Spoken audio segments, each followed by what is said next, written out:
Astro lineage channel में आपका स्वागत है।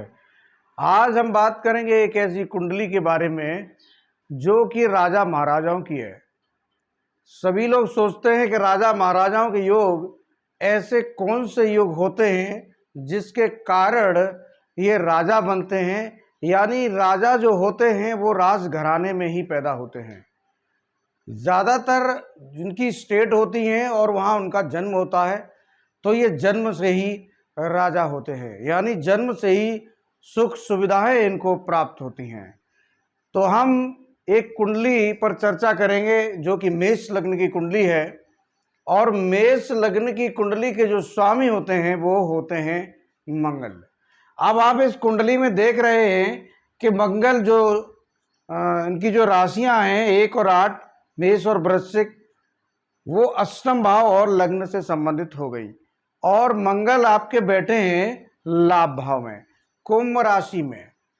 अब मंगल जब लाभ भाव में जाएंगे तो अष्टमेश भी लाभ भाव में जाएंगे।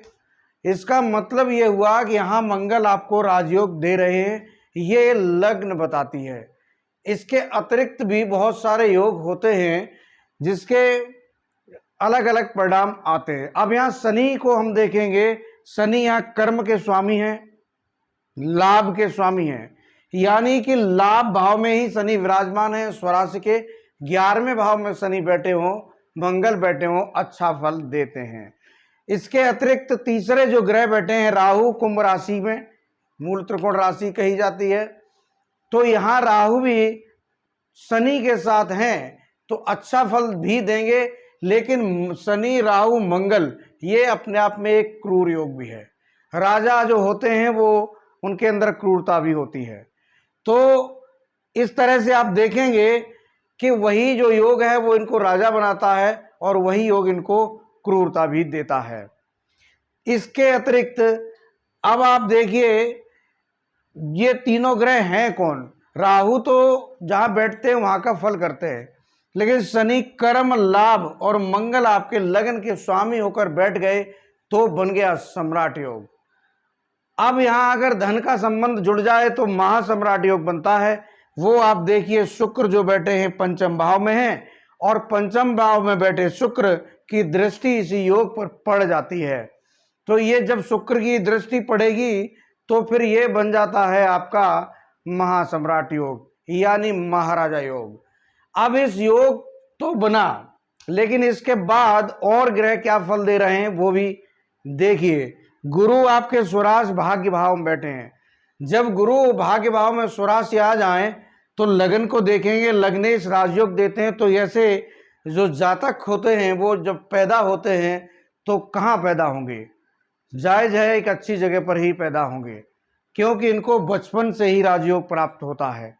अब दूसरा एक योग और इसमें है, वो योग है पंचमेश और चतुर्थेश का। जो सूर्य हैं वो पंचम भाव के स्वामी हैं, चतुर्थ भाव के स्वामी चंद्र हैं। तो सूर्य और चंद्र का यहाँ आप देखेंगे तो राशि परिवर्तन है। सूर्य चंद्र का राशि परिवर्तन के साथ ही पंचम भाव और चतुर्थ भाव का राशि परिवर्तन ही है, यानी इनको सुख सुविधाओं के अनुसार ही शिक्षा प्राप्त होती है।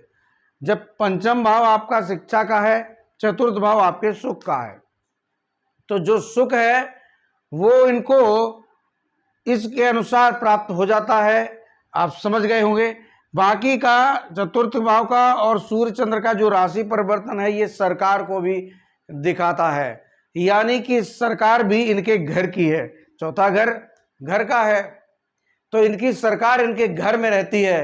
राजा की सरकार उसके घर में ही होती है।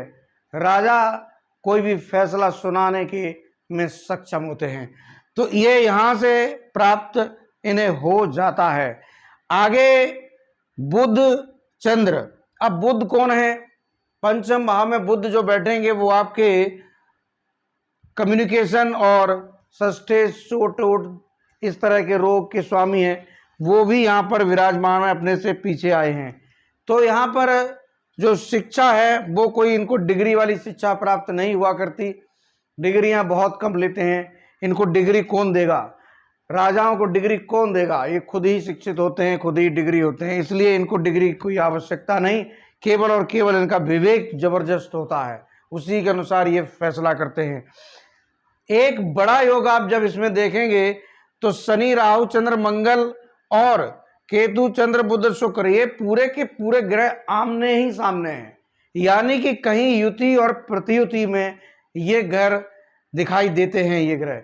तो ये इसीलिए एक सम्राट योग जो है उसके अतिरिक्त भी एक बड़ा योग बन जाता है। अब एक योग और इस कुंडली में है जिसको पद्म योग कहा जाता है। पैर में पद्म, यानी कि गुरु यहाँ पद्म योग देते हैं। जब इतने सारे योग कुंडली में आते हैं तो व्यक्ति राजा बन पाता है।